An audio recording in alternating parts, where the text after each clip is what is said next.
নমস্কার, আমি সায়ন্তন আর in love with সয়েলে আপনাদের সবাইকে স্বাগত। আশা করি আপনারা সবাই ভালো আছেন।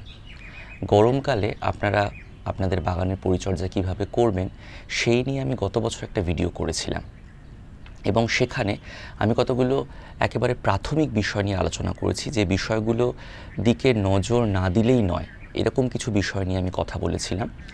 আজ আমি আরেকটু গভীরে যাব, আরেকটু ভেতরে, আরেকটু ইন্টেন্সলি আপনাদের বলতে চেষ্টা করব যে কিভাবে আপনারা বাগানের পরিচর্যা করবেন গরমকালে। কারণ আমি বেশ কয়েক বছর ধরে লক্ষ্য করেছি যে আমাদের এখানে গরমের চরিত্র আস্তে আস্তে পরিবর্তিত হয়েছে। আমরা সাধারণত এখানে হিউমিড ক্লাইমেট দেখতে পাই, অর্থাৎ আর্দ্র এবং উষ্ণ জলবায়ু দেখে আমরা অভ্যস্ত, অন্তত আমি সেই রকম জলবায়ু দেখেই বড় হয়েছি। কিন্তু এখন যখন গরমকাল আসে, বেশিরভাগ ক্ষেত্রে দেখা যায় যে শুষ্ক গরম, দুপুরের দিকে অনেক সময় লু বইছে, তাপপ্রবাহ চলছে। তো এই পরিবেশটা কিন্তু আমাদের এখানকার যে সমস্ত গাছ আছে সেই গাছের ক্ষেত্রেও কিন্তু একেবারে নতুন। বিষয়টা যেমন আমাদের কাছে খুব একটা পরিচিত বা ফ্যামিলিয়ার নয়, আমাদের গাছেদের কাছেও কিন্তু বিষয়টা ততটা পরিচিত বা ফ্যামিলিয়ার নয়। তো এই সময় কিভাবে আপনারা বাগানের পরিচর্যা করবেন সেই নিয়ে আজ কথা বলবো। চলুন শুরু করা যাক। প্রথমেই যে বিষয়টা বলবো সেটি হলো রোদের তীব্রতা থেকে গাছকে রক্ষা করা। এইটা আমার মনে হয় একেবারে বেসিক বিষয়, যদি আপনারা আপনাদের গাছকে গরমকালে ভালো রাখতে চান এবং সুস্থ রাখতে চান। তবে এখানে কয়েকটা বিষয় আছে, আমি সে বিষয়ে পরে আসছি। আগে বলিনি কিভাবে আপনি গাছকে তাপের হাত থেকে বাঁচাবেন। যেটা সবচেয়ে সহজে করতে পারেন সেটা হলো গ্রিন নেটের ব্যবহার বা হোয়াইট নেটের ব্যবহার। আমি সাধারণত হোয়াইট নেট ব্যবহার করে থাকি, কারণ গ্রিন নেট ব্যবহার করলে ছবি তুলতে আমার একটু অসুবিধা হয়, ভিডিও করতে সমস্যা হয়, কারণ সবটাই খুব সবজেটে হয়ে যায়। তো সেটা আমার ভিডিও করার জন্য এবং আরও অন্যান্য কারণে সেটা হয়ে ওঠে না, কিন্তু আমি সেই জন্য হোয়াইট নেট ব্যবহার করি। আপনারাও চাইলে হোয়াইট নেট ব্যবহার করতে পারেন, কিন্তু হোয়াইট নেট খুব একটা সহজলভ্য নয়। গ্রিন নেট খুব সহজেই পাওয়া যায় এবং দামেও খুব কম বা সস্তা। তো সেই জন্য চেষ্টা করবেন গ্রিন নেট ব্যবহার করতে। মোটামুটি 50 to 60% সানব্লক আছে এই রকম গ্রিন নেট ব্যবহার করবেন, এটা কিন্তু খুব গুরুত্বপূর্ণ। এবং চেষ্টা করবেন এমনভাবে গ্রিন নেটটাকে ব্যবহার করতে যাতে সকালের দিকে গাছ রোদ পাচ্ছে, সরাসরি রোদ, এবং মোটামুটি 10টার পর থেকে যেন গাছ ছায়া পায়। সেরকম যদি ব্যবস্থা আপনারা করতে পারেন তাহলে খুব ভালো। আমি জানি সেটা আপনাদের সকলের পক্ষে সম্ভব নয়, কিন্তু যদি করতে পারেন তাহলে খুব ভালো হয়। তবে একটা বিষয় অবশ্যই মনে রাখবেন, বেলা 10টা বা 11টার পর থেকে বা 12টার পর থেকে বিকেল 4টে পর্যন্ত কোনোভাবেই যেন সরাসরি রোদ না পায়, সেই ব্যবস্থা কিন্তু করতেই হবে। না হলে কিন্তু গ্রিন নেট ব্যবহার করার কোনো যৌক্তিকতা থাকবে না আপনার বাগানে, সেটা কিন্তু অবশ্যই মনে রাখবেন। কাজে গ্রিন নেটের ব্যবহার যেন অবশ্যই যৌক্তিক হয়, সেদিকে কিন্তু আপনাকে নজর রাখতে হবে। গ্রীষ্মকালে সাধারণত আমরা সার ব্যবহার করতে চাই না, বা আমার যতদূর মনে পড়ছে আমি আমার আগের ভিডিওতেও বলেছিলাম, গত বছর যে ভিডিওটা করেছিলাম সেখানে বলেছিলাম যে সার প্রয়োগ না করতে। এখন যেহেতু আমাদের অভিজ্ঞতা পাল্টাতে থাকে কাজের সঙ্গে সঙ্গে, আমি ব্যক্তিগতভাবে অনুভব করেছি যে গরমকালেও সার ব্যবহার আপনাকে করতে হবে। কেন করতে হবে? তার কারণ বর্ষাকালে যেমন অতিরিক্ত বৃষ্টির জন্য মাটি থেকে সার ধুয়ে বেরিয়ে যায়, গ্রীষ্মকালেও কিন্তু সেটা দেখা যায়। কারণ এই সময় গাছের অতিরিক্ত আর্দ্রতার প্রয়োজন হয়, অতিরিক্ত জলের প্রয়োজন হয়, কারণ শুকনো গরম বা হয়তো অতিরিক্ত তাপের জন্য খুব দ্রুত মাটি শুকিয়ে যাচ্ছে, বা আপনার গাছ খুব বড় হয়ে গেছে, আপনি হয়তো গাছকে পর্যাপ্ত পরিমাণে বেড়ে ওঠার জায়গা দিতে পারেননি। পট কালচারের ক্ষেত্রে আমি বলতে চাইছি, বা যখন আপনি পটে বা টবে গাছ বড় করছেন, সেই সময় যখন আপনি পর্যাপ্ত পরিমাণে জায়গা দিতে পারছেন না, সেই সময় জল দিয়ে আপনাকে গাছকে ভালো মতো আর্দ্র রাখতে হচ্ছে। এই সময় যদি আপনাকে প্রয়োজনের তুলনায় বেশি জল দিতে হয়, তাহলে কিন্তু মাটি থেকে নিউট্রিয়েন্টস ধুয়ে বেরিয়ে যাওয়ার সম্ভাবনা থাকতে পারে, বা আমার মনে হয় সেটা হবে। আপনাকে গাছ সেরকম সংকেত দেবে, কারণ আপনি দেখতে পাবেন যে ক্লোরোসিস দেখা দিচ্ছে, গাছের পাতা ফ্যাকাশে হয়ে যাচ্ছে, বা গাছ খুব একটা হেলদি থাকছে না। আপনি ভালো মতো জল প্রয়োগের পরেও গাছ কিন্তু খুব একটা হেলদি থাকছে না। তার কারণ সীমিত পরিসরে যখন আমরা প্রয়োজনের তুলনায় অতিরিক্ত জল ব্যবহার করি, তখন কিন্তু নিউট্রিয়েন্টস বেরিয়ে যায়, ধুয়ে বেরিয়ে যায়। সেই জন্য আপনাকে সার প্রয়োগ করতে হবে। তবে একটা কথা এখানে মনে রাখবেন, গরমকালে কখনোই রাসায়নিক সার ব্যবহার করবেন না। রেকমেন্ডেড ডোজের হাফ অফ দ্য স্ট্রেংথও নয়, তার হাফও নয়। রাসায়নিক সার ব্যবহার করতে যাবেন না, কারণ সব গাছের চরিত্র হয়তো আপনি জানেন না। কোনো গাছ হয়তো রাসায়নিক সার অ্যাকসেপ্ট করতে পারলো, গ্রহণ করতে পারলো, কোনো গাছ হয়তো গ্রহণ করতে পারলো না, বা হয়তো আপনি প্রয়োজনের তুলনায় অতিরিক্ত রাসায়নিক সার ব্যবহার করে ফেললেন, বুঝতে পারলেন না আপনি পরিমাণটা। সেই জন্য সবসময় চেষ্টা করবেন ভেষজ সার ব্যবহার করতে বা জৈব সার ব্যবহার করতে। এক্ষেত্রে আপনি মাইক্রোনিউট্রিয়েন্টস সমৃদ্ধ ফার্টিলাইজার ব্যবহার করতে পারেন। এক্ষেত্রে আপনি স্লো রিলিজ ফার্টিলাইজার ব্যবহার করতে পারেন, যেগুলো অর্গ্যানিক অ্যামাজনে পাওয়া যায়, বা আপনি এখন তো লোকাল নার্সারিতেও পেয়ে যাবেন, লোকাল নার্সারিও রাখছে। গ্র্যানুলার ফার্টিলাইজার আমি একটু আগেই বললাম, সেখানে দেখবেন গ্র্যানুলার বেসড মাইক্রোনিউট্রিয়েন্টস ফার্টিলাইজার পাওয়া যায়, সেটাও আপনি ব্যবহার করতে পারেন।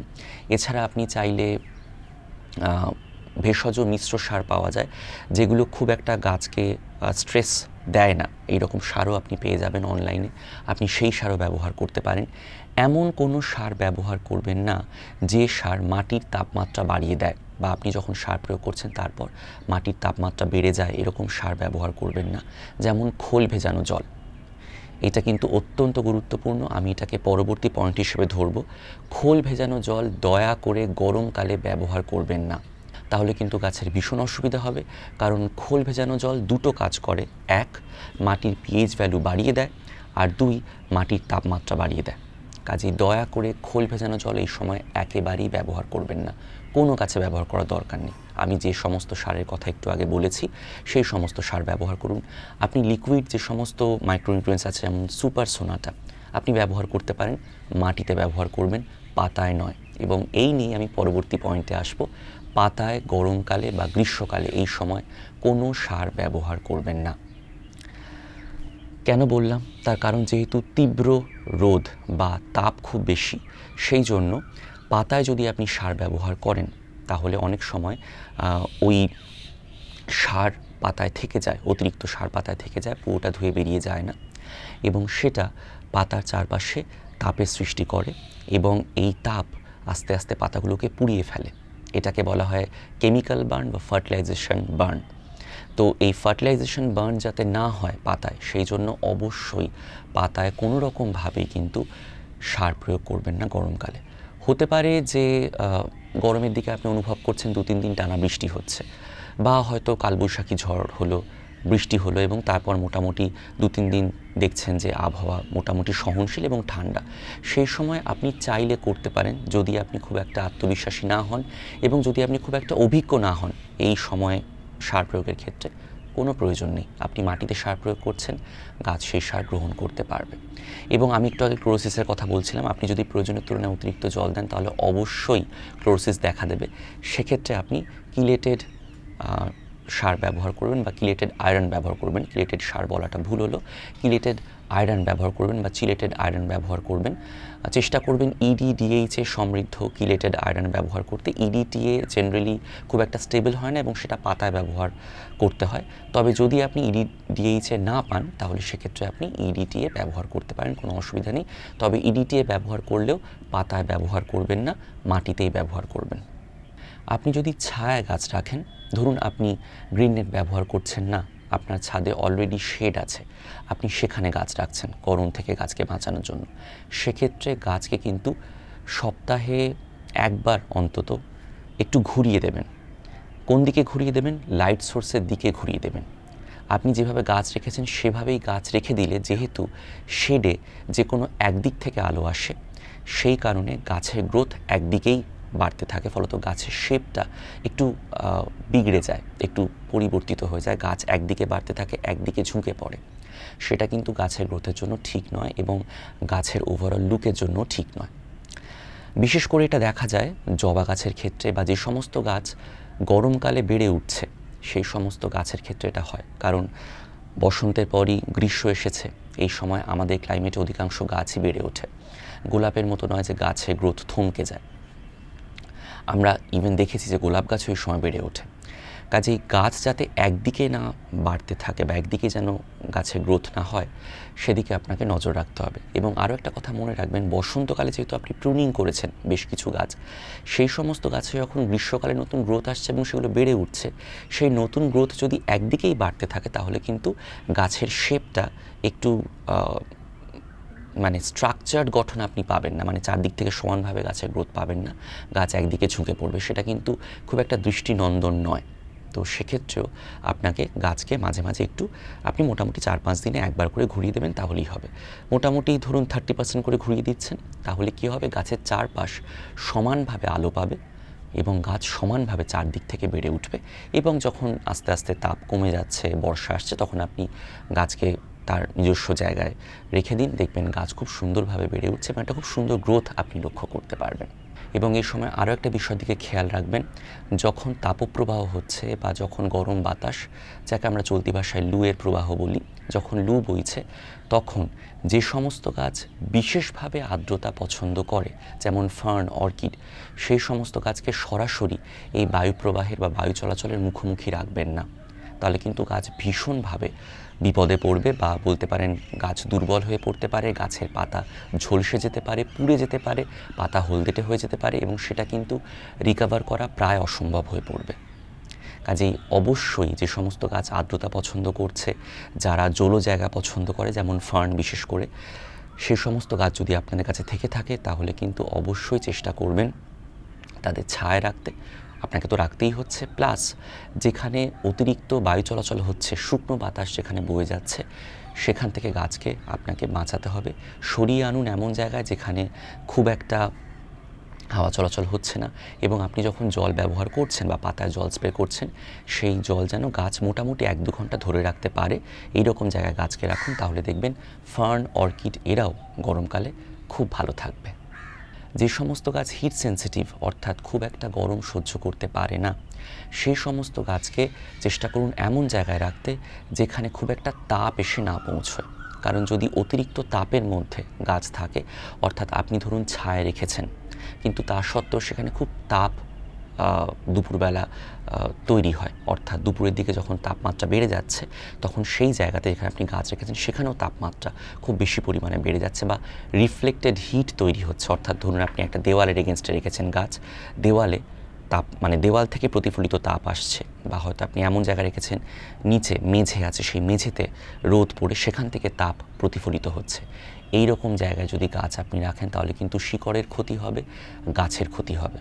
কাজে চেষ্টা করবেন যে সমস্ত গাছ হিট সেন্সিটিভ, যেমন ধরুন ক্যামেলিয়া, অ্যাজেলিয়া, ফার্ন, অর্কিড, গোলাপ, এই সমস্ত গাছকে চেষ্টা করুন এমন জায়গায় রাখতে যেখানে খুব একটা তাপ না এসে পৌঁছয়। গোলাপের ক্ষেত্রে আপনি সেটা করতে পারবেন না, সেক্ষেত্রে আপনি চেষ্টা করবেন একটু উঁচুতে, মানে যে সারফেসে আপনি রেখেছেন সেই সারফেস থেকে একটু উঁচুতে রাখতে, নিচে একটু ইট দিয়ে দিলেন, তার উপরে রাখুন, তাহলেই দেখবেন মোটামুটি সমস্যার সমাধান আপনি বেশ কিছুটা হলেও করতে পারছেন। আর চেষ্টা করবেন এই সময় খুব একটা কীটনাশক ব্যবহার না করতে, কারণ আমি দেখেছি এই সময় ভেষজ এবং রাসায়নিক যে কোনো কীটনাশক ব্যবহার করলেই পাতায় একটা অনাকাঙ্ক্ষিত ছোপ বা দাগ পড়ে এবং তার ফলে পাতাগুলো পুড়ে যায় অতিরিক্ত তাপে। কাজেই দয়া করে চেষ্টা করবেন এই সময় খুব একটা কীটনাশক ব্যবহার না করতে, চেষ্টা করবেন ভালো মতো গাছকে স্নান করাতে, ভালো মতো গাছকে ধুয়ে দিতে, তাহলে দেখবেন আপনারা অনেকটাই পোকামাকড়ের হাত থেকে গাছকে বাঁচাতে পারছেন। এবং আমি খেয়াল করে দেখেছি খুব বেশি তাপমাত্রা যখন হয়ে যায় তখন পোকামাকড়ের আক্রমণও অনেকটা কমে যায়। টুকটাক পোকামাকড়ের আক্রমণ হয়, কিন্তু অধিকাংশ ক্ষেত্রে আমি লক্ষ্য করেছি যে খুব একটা বেশি পোকামাকড়ের একেবারে মানে সম্মিলিত আক্রমণ সেটা কিন্তু খুব একটা হয় না। এটা আমার এক্সপিরিয়েন্স বলছে, হয়তো আপনাদের এক্সপিরিয়েন্স অন্যরকম কথা বলতেই পারে। কাজে এই বিষয়গুলোকে মাথায় রেখে যদি আপনি গরমকালে বাগানের পরিচর্যা করেন, আমার মনে হয় অবশ্যই গরমকালেও আপনার বাগান খুব ভালো থাকবে, সতেজ থাকবে, সবুজ থাকবে। এবং আমি এক্ষেত্রে আবারও একবার মনে করিয়ে দিতে চাই, আপনারা যারা এতক্ষণ পর্যন্ত আমার এই ভিডিও দেখে এলেন অবশ্যই তাদেরকে ধন্যবাদ, কারণ আমি অনেকটাই তথ্য দিয়েছি। এবং শেষে আবারও মনে করিয়ে দিতে চাই, চেষ্টা করবেন আগের ভিডিওটা দেখে নিতে। গত বছর আমি যে ভিডিওটা আপলোড করেছিলাম, আমি লিঙ্ক অবশ্যই ওপরে দিয়ে দেবো এবং নিচেও আপনার ডিসক্রিপশানে পেয়ে যাবেন। সেখানে কিন্তু বেসিক কেয়ার গাইড গরমকালে আমি সেই বিষয়গুলো নিয়ে আলোচনা করেছি, সেগুলোকে অবশ্যই মাথায় রাখবেন। পাশাপাশি আজ যে বিষয়গুলো নিয়ে আলোচনা করলাম সেগুলো মাথায় রেখে যদি বাগান পরিচর্যা করেন, অবশ্যই সার্থকভাবে আপনি গ্রীষ্মকালেও আপনার বাগানকে ভালো রাখতে পারবেন। কেমন লাগলো এই ভিডিও অবশ্যই জানাতে ভুলবেন না, এবং যদি কোনো জিজ্ঞাসা থাকে তাহলে অবশ্যই কমেন্টের মাধ্যমে জানাবেন। সবাই ভালো থাকবেন।